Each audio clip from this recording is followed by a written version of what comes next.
گزشتہ دروس سے ہمارا ایک سلسلہ شروع ہوا تھا کہ نبی اکرم صلی اللہ علیہ وسلم کی زندگی کے وہ پہلو جو نظروں سے اوجھل ہو گئے ہیں، کتابوں میں ہیں، زندگیوں میں نہیں رہے،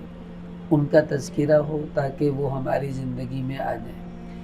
کیونکہ دستور یہ ہے جس بات کا تذکرہ ہوتا ہے اللہ پاک اسے وجود عطا فرما دیتے ہیں،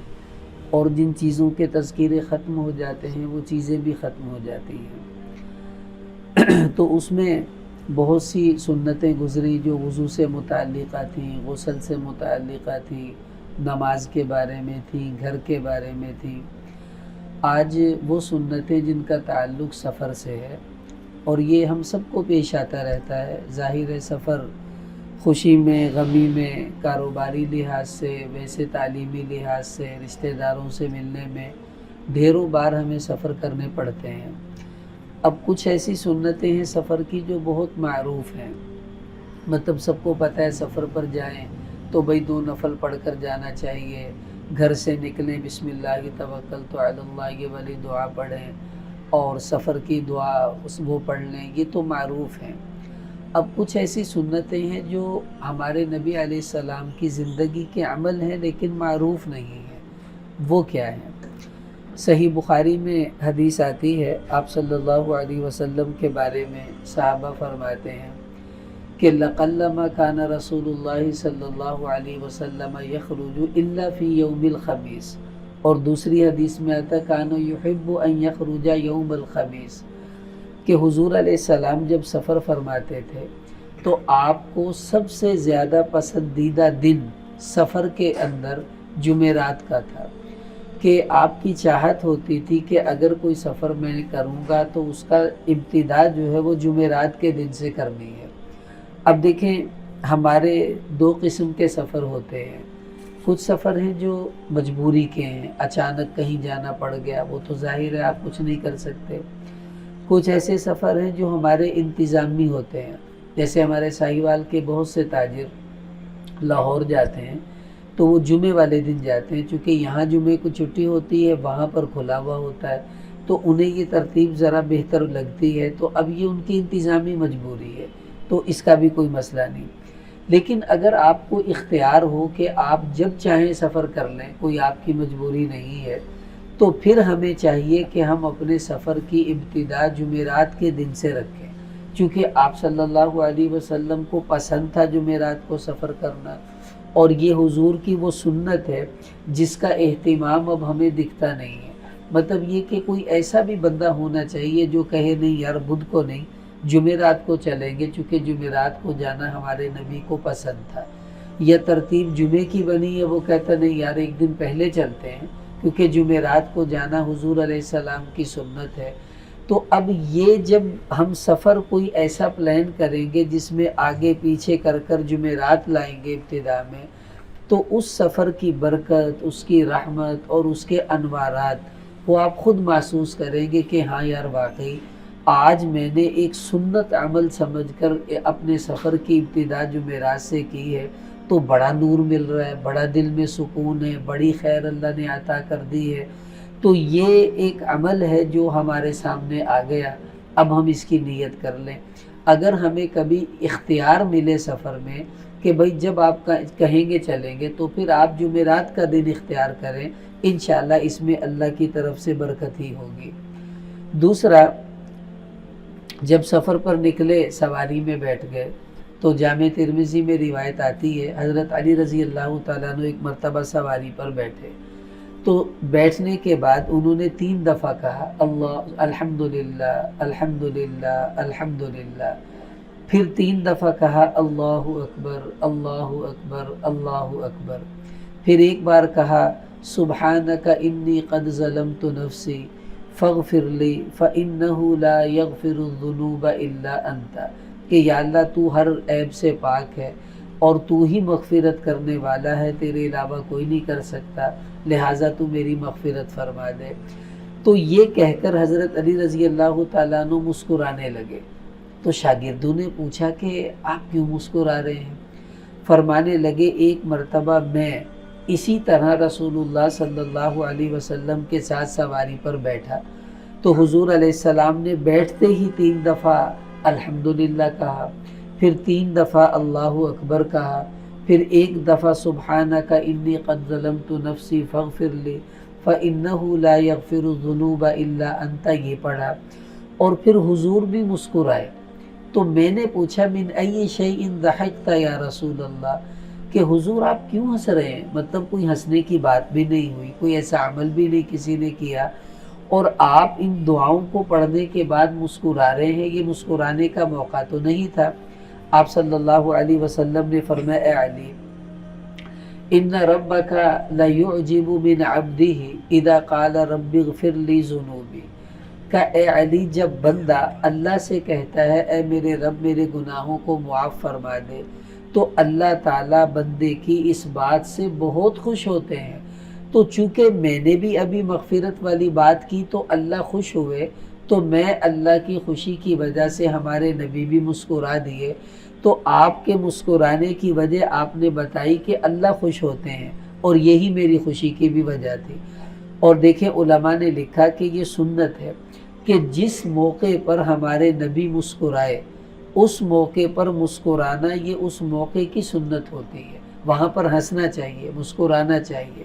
اور جس موقع پر حضور علیہ السلام غمگین ہوئے، پریشان ہوئے یا روئے،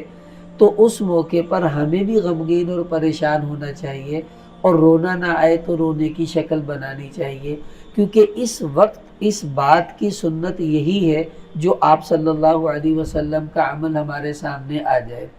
اب بھائی اس کی بھی ہم نیت کریں۔ اب جب بھی سواری پر آپ بیٹھ جائیں تسلی سے 3 دفعہ الحمدللہ کہیں، 3 بار اللہ اکبر کہیں، 1 بار وہ دعا پڑھیں، پھر مسکرائیں۔ اب یہ جو مسکرانے والا عمل ہے یہ ایک عجیب سنت ہے۔ جب آپ مسکرائیں گے تو آپ کا دل نورانیت سے بھر جائے گا کہ اس وقت آپ نے وہ عمل کیا جو رسول پاک صلی اللہ علیہ وسلم اس وقت فرمایا کرتے تھے، اور یہی نبی سے محبت کی دلیل ہوتی ہے کہ اس کی اداؤں کو تلاش کرنا، پھر ان اداؤں کو اپنانا، تاکہ قیامت والے دن جب حضور کا سامنا ہو تو آپ ہمیں دیکھ کر خوش ہو جائیں کہ یہ میرے امتی میری اداؤں پر مر مٹا کرتے تھے، اور یہی بھائی ایک امتی کی کامیابی ہوتی ہے۔ تیسری سنت سفر کی جو مٹی ہوئی ہے وہ کیا ہے؟ سنن ابو داود میں روایت آتی ہے کہ کان النبی صلی اللہ علیہ وسلم وجیوشہ اذا علوا الثنایا کبروا واذا ہبطوا سبحوا، کہ حضور علیہ السلام اور آپ کا جتنا بھی لشکر آپ بھیجتے تھے صحابہ کرام کے، ان سب کا یہ معمول تھا کہ جب بلندی پر چڑھتے سفر میں تو کہتے اللہ اکبر اللہ اکبر، اور جب نیچے اترتے تو یوں کہا کرتے تھے سبحان اللہ سبحان اللہ۔ اب یہ کیوں کہتے ہیں پہلے یہ سمجھیں۔ دیکھیں حضور علیہ السلام کا ہر عمل ہماری روحانی تربیت ہے، ہمارے اندر کے جذبات کو کنٹرول کرنے کا ذریعہ ہے۔ اب جب انسان بلندی پر چڑھتا ہے نا، آپ کبھی غور کیجئے، مثلا جیسے مینار پاکستان پہ چڑھے یا آپ چھت پر چڑھے یا کہیں بھی، تو جب آپ نیچے جھانکتے ہیں تو لوگ آپ کو نیچے چھوٹے چھوٹے لگتے ہیں، آپ اونچے ہیں وہ آپ سے نیچے ہیں، تو بلا وجہ دل میں ایک بڑائی اور تکبر پیدا ہوتا ہے، بھئی تو بہت اونچا ہو گیا ہے، بہت بڑا ہو گیا ہے، اور یہ لوگ تو تجھ سے بہت نیچے ہیں۔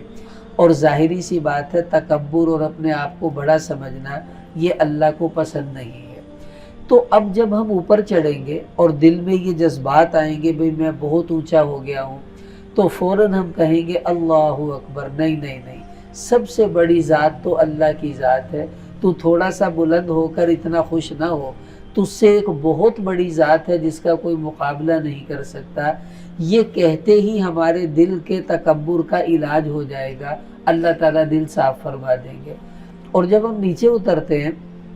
تو آدمی کی فطرت ہے، جب جہاز میں ہوتا ہے تو نیچے دیکھتا ہے، کہتا ہے بھائی میں سب سے اونچا، اور جب جہاز لینڈ کر رہا ہوتا ہے اور بالکل رن وے پر آ جاتا ہے تو پھر سب برابر لگنے لگ جاتے ہیں، تو دل میں آتا ہے یار اب تو میری شان و شوکت ختم ہو گئی ہے، اب میرے اندر بھی یہی عیب ہے کہ میں بھی نیچے آ گیا ہوں۔ تو وہ جو دل میں ایک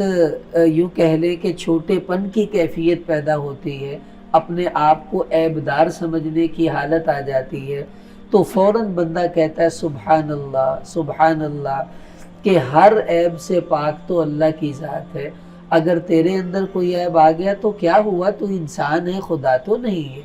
عیوب سے پاک ذات صرف اللہ کی ذات ہے۔ اب یہ بلندی پر چڑھیں گے تکبر کا خاتمہ اللہ اکبر کہنے سے،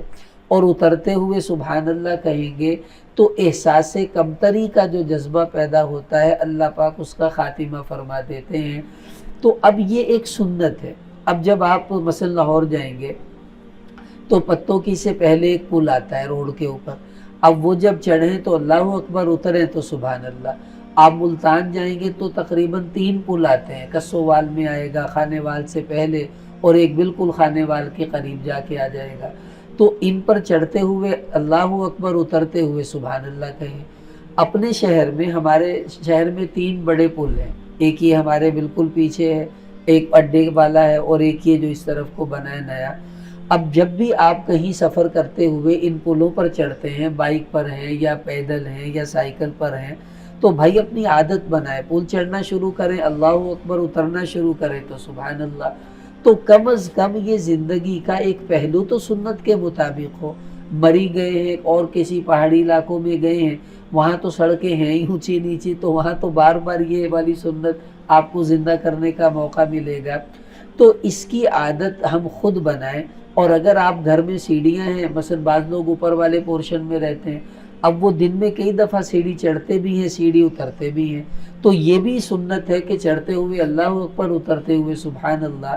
تو سفر کی سنت تو ہے ہی ہے، بعض اوقات یہ حضر کی سنت بھی بن جاتی ہے۔ تو جہاں موقع ملے بھائی اس کو بھی زندہ کرنے کی ہم کوشش کریں، تاکہ ہماری زندگی کا یہ گوشہ بھی اللہ کے حبیب صلی اللہ علیہ وسلم کے طریقے کے مطابق ہو جائے۔ پھر ایک سنت آپ صلی اللہ علیہ وسلم کی سفر کی حالت میں، ابو داود میں روایت آتی ہے، آپ صلی اللہ علیہ وسلم نے فرمایا ثلاث دعوات مستجابات لا شک فیہن، 3 لوگوں ایسے ہیں جن کی دعا ہر حال میں قبول ہوتی ہے اور ان کی دعا کے قبول ہونے میں کوئی شک نہیں ہے۔ اب جب نبی نے کہہ دیا کہ ان کی دعا قبول ہونے میں کوئی شک نہیں ہے، تو اس کا مطلب ہے بھائی یہ تو کوئی بڑے برگزیدہ بندے ہوں گے، بڑے ہی کوئی اونچے درجے کے لوگ ہوں گے۔ اب یہ 3 لوگ کون ہیں؟ سب سے پہلا فرمایا دعوت المظلوم، کہ مظلوم کی دعا اللہ کبھی رد نہیں کرتے، فوراً قبول ہو جاتی ہے۔ اب مظلوم کسے کہتے ہیں؟ آپ کے خاندان والوں نے آپ پر کوئی ظلم زیادتی کی اور آپ اللہ کے لیے چپ کر گئے، آپ مظلوم ہیں۔ محلے میں کہیں آپ پر کوئی ظلم زیادتی ہوئی اور آپ خاموش ہو گئے اللہ کے لیے، آپ مظلوم ہیں۔ اب مظلوم کی جو دعا ہے سیدھی اللہ کے عرش پر چلی جاتی ہے۔ تو بھائی ہم نیت کریں کہ ظالم بن کر زندگی نہ گزاریں، مظلوم بن کر گزار لیں، اور مظلوم کی ساری دعائیں اللہ قبول کرتے ہیں، سنتے ہیں۔ اس لیے ہمارے مولانا یوسف صاحب رحمۃ اللہ علیہ فرماتے تھے کہ مسلمان کو عثمان غنی رضی اللہ تعالیٰ عنہ کی طرح زندگی گزارنی چاہیے، کہ وہ چاہتے تو اپنا بدلہ بھی لے سکتے تھے، لڑ سکتے تھے، اپنی جان بچا سکتے تھے، لیکن انہوں نے مظلوم بننا پسند کیا، ظالم بننا پسند نہیں کیا، اپنی جان دے دی، اللہ کے حبیب کے شہر کو لہو لہان ہونے سے بچا لیا۔ تو ہمیں بھی ایسی زندگی گزارنی چاہیے کہ مظلوم بن کر ہو جائے۔ اب جب کوئی بھی مظلوم ہوگا تو اللہ اس کی دعا فوراً قبول کریں گے۔ دوسرا حضور علیہ السلام نے فرمایا وَدَعْوَةُ الْمُسَافِرِ، کہ جب کوئی آدمی سفر میں چلا جاتا ہے تو مسافر کی دعا قبول ہوتی ہے، لا شک فیہن، اور اس کی دعا کے قبول ہونے میں کوئی شک تمہیں نہیں کرنا چاہیے، پکی بات ہے اس کی دعا قبول ہوگی۔ اب دیکھیں ہم لوگ سفر میں جاتے ہیں، کتنے ہمارے ذاتی مسائل ہیں، گھریلو مسائل ہیں، دوستوں کے ہیں، رشتہ داروں کے ہیں، تو آپ سفر میں ہیں، اب لاہور جانا ہے، 2.5-3 گھنٹے لگیں گے، تو بس میں بیٹھے بیٹھے ہاتھ اٹھانے کی ضرورت نہیں ہے، دعا دل سے، اب بندے اور اللہ کا ایک کنیکشن ہوتا ہے، اس کو دعا کہتے ہیں۔ تو آپ سیٹ پر ٹیک لگا کر اپنے رب سے دل دل میں دعائیں مانگتے رہیں، یا اللہ میرا یہ کام کر دے، میرا یہ کام کر دے۔ اس وقت جب آپ سفر کی حالت میں ہیں تو سمجھ لیں آپ ہی بابا فرید ہیں، آپ ہی شیخ عبد القادر جیلانی ہیں، اور آپ ہی علی حجویری رحمہ ہیں، کیونکہ جیسے وہ اللہ کے برگزیدہ تھے، ان کی دعائیں اللہ سنا کرتے تھے، اب آپ کی دعا بھی اللہ ایسے ہی سن رہے ہیں، کیونکہ اللہ کے حبیب نے کہہ دیا کہ مسافر کی دعا کے قبول ہونے میں کوئی شک نہ کرے، یہ پکی قبول ہوگی۔ اب یہ بھی ایک سنت ہے کہ سفر میں، گاڑی میں، ٹرین میں، بس میں بیٹھے ہوئے دعائیں مانگے۔ دعا مانگنا ایک سنت ہے جو آج بہت کم دکھتی ہے، باتیں چیتیں چل رہی ہوتی ہیں لوگوں کی، گپ شپ ہو رہی ہے، باہر دیکھ رہے ہیں کیا ہو رہا ہے، کون آ رہا ہے، کون جا رہا ہے، لیکن شاید ہی کوئی ایسا ہو جو بیٹھا ہوا اپنے رب سے دعاؤں میں مشغول ہو۔ تو ہم بھی نیت کریں بھائی دعا ضرور سفر میں مانگیں، یہ سفر کی سنت ہمارے نبی علیہ السلام کی زندگی کا مبارک گوشہ ہے۔ اور تیسری جو دعا ہے وہ جو قبول ہوتی ہے، وہ حدیث میں آتا دعوت الوالد علی الولد، کہ باپ کی دعا اپنی اولاد کے لیے، اس کے قبول ہونے میں بھی کوئی شک نہیں ہوتا۔ ہمارے ایک استاذ ہیں، ان کے پاس بہت سے لوگ آتے ہیں کہ جی آپ دعا کر دیں، وہ فرماتے ہیں بھی میری دعا تمہارے بچے کے لیے ذرا دیر سے قبول ہوگی، اور تمہاری اپنی دعا تمہارے بچے کے لیے سیدھی اللہ کے عرش پہ چلی جائے گی، تو تم خود کیوں نہیں دعا کرتے؟ آگے سے لوگ پتہ کیا کہتے ہیں، او جی اسی گناہ گار بندے ہیں جی، ساڈی کی قبول ہونی۔ باپ گناہ گار بھی ہوگا، لیکن اولاد کے حق میں باپ کی دعا ایسے ہی ہے جیسے کسی ولی کی دعا ہے، اس لیے ضرور باپ کو چاہیے وہ خود اپنی اولاد کے لیے دعا کرے، یہ زیادہ قبول ہوتی ہے۔ تو اب یہ بھی سفر کی سنت ہے کہ سفر میں دعا مانگنے کا اہتمام کریں اور اس کو چھوڑے نہیں۔ پھر صحیح مسلم میں حدیث آتی ہے نبی اکرم صلی اللہ تعالی علیہ وسلم کی ایک مبارک سنت جو سفر کی ہے۔ حدیث میں آتا ہے من نزل منزلا، مثلا آپ یہاں سے لاہور گئے، اب جو ہی آپ لاہور اڈے پر اترے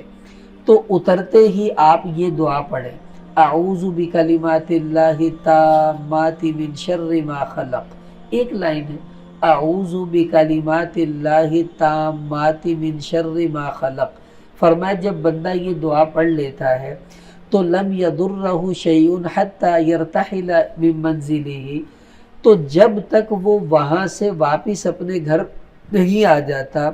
تب تک اللہ پاک اس کو اپنی ایسی حفاظت میں رکھتے ہیں کہ کوئی چیز اس کو نقصان نہیں دے سکتی۔ اب نہ وہاں کوئی سانپ بچھو آپ کو کچھ کہے گا، نہ کوئی جیب کترا آپ کا نقصان کرے گا، نہ کوئی اور ظالم وہاں آپ کا کوئی نقصان کر پائے گا۔ یوں سمجھ لیں آپ باڈی گارڈ کے ساتھ زندگی گزار رہے ہیں، اللہ کی حفاظت آپ کے ساتھ ہو جائے گی۔ اب یہ کتنی چھوٹی سی دعا ہے، اور اس کا اہتمام اگر ہم شروع کر دیں تو کیا ہی کہنے، اللہ تعالیٰ کتنی برکتیں نصیب فرمائیں گے۔ اعوذ بکلمات اللہ التامات من شر ما خلق۔ اب کہیں بھی آپ جاتے ہیں، بھلے قریب قریب بھی کہیں جائیں تب بھی اس کا اہتمام کریں، دور جائیں تو تب بھی اس کا اہتمام کریں، پھر آپ اللہ کی حفاظت میں آ گئے، انشاءاللہ آپ کو کچھ نہیں ہونے کا۔ پھر ایک سنت، یہ بڑی عجیب سنت ہے اور سب سے کم سفر میں میرے خیال میں یہ والی سنت آج کل پائی جاتی ہے۔ وہ کیا ہے؟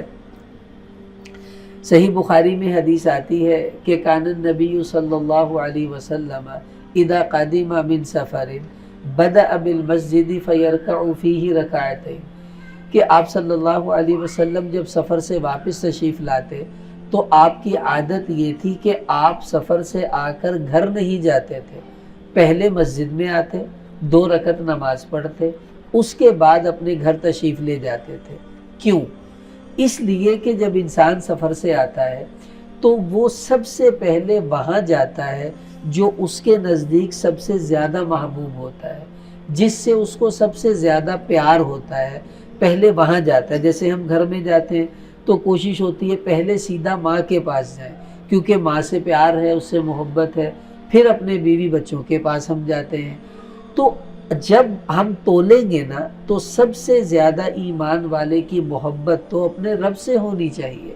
جس رب نے ماں دی، باپ دیا، بیوی دی، بچے دیے، تو اس کے احسانات تو سب سے زیادہ ہیں۔ تو اس لیے ماں کے پاس بعد میں جائیں، جس رب نے وہ ماں عطا کی ہے پہلے اس کے در پر آ کر حاضری دیں، یہ ہے محبت کا بڑا اہم تقاضا۔ تو حضور علیہ السلام آتے تو پہلے مسجد میں آتے، 2 رکعت نماز نفل پڑھتے، پھر اپنے گھر تشریف لے جاتے۔ آج یہ سنت ایسی مٹی کہ 1000 میں سے بھی کوئی ایک بندہ ہو تو شاید مشکل سے ملے گا، 10,000 میں کوئی ایک ملے تو شاید ملے جو اس سنت پر چلنے والا ہو۔ ہم نے شروع سے دیکھا، ہمارے استاد محترم جن سے ہم نے قرآن حفظ کیا، حضرت قاری عطا اللہ صاحب دامت برکاتہم العالیہ، کہ جب بھی وہ آتے مدرسے میں، کہیں سے بھی آتے تو سیدھے مسجد جاتے تھے، 2 رکعت پڑھتے پھر گھر جاتے، اور کبھی ایسے وقت میں آتے جیسے عصر کے ٹائم میں تو نفلوں کا ٹائم نہیں تھا، تو مسجد میں آ کر تھوڑی دیر کھڑے ہوتے تھے پھر گھر چلے جاتے۔ تو میں نے ایک دن ان سے پوچھا کہ استاد جی آپ جب بھی آتے ہیں تو آپ سیدھا مسجد آتے ہیں پھر گھر جاتے ہیں، کیوں؟ فرمانے لگے بیٹا یہ ہمارے نبی کی سنت ہے، اور ہم اس وقت سے آج تک ان کا یہ عمل دیکھتے ہیں کہ وہ جب بھی مدرسے آتے ہیں پہلے مسجد اس کے بعد اپنے گھر۔ اب ہم کیا کریں یہ سمجھنے کی بات ہے۔ دیکھیں اگر ہماری سفر سے واپسی ہوئی ہے عشاء سے 1 گھنٹے بعد تک، تو ہمارے وہاں عموماً مسجد عشاء کی نماز کے بعد گھنٹہ تک کھلی رہتی ہیں۔ اب پہلے زمانوں میں بھائی مسجدوں میں ایسا کچھ بھی نہیں ہوتا تھا، تو نہ ہی چور ہوتے تھے زیادہ، تو اس لیے مسجدیں کھلی رہتی تھیں۔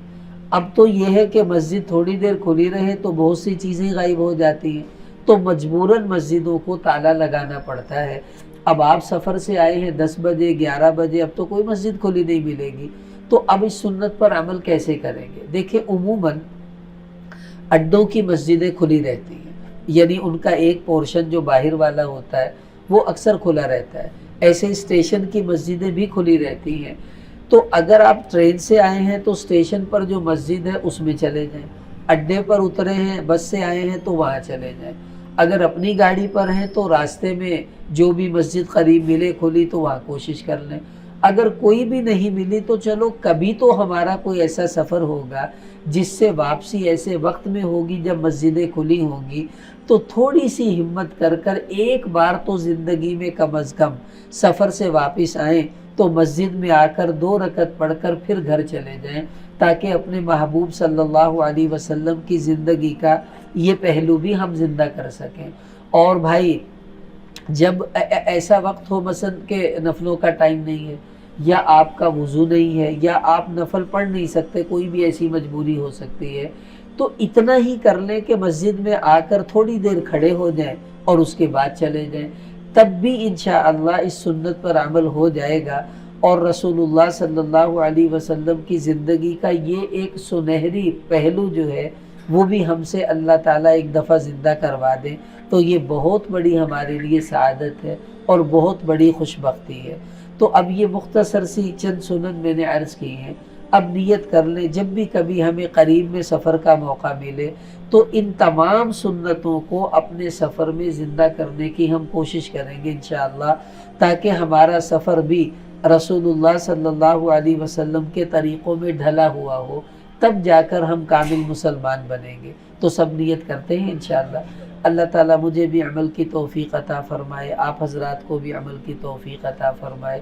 وآخر دعوانا ان الحمد للہ رب العالمین۔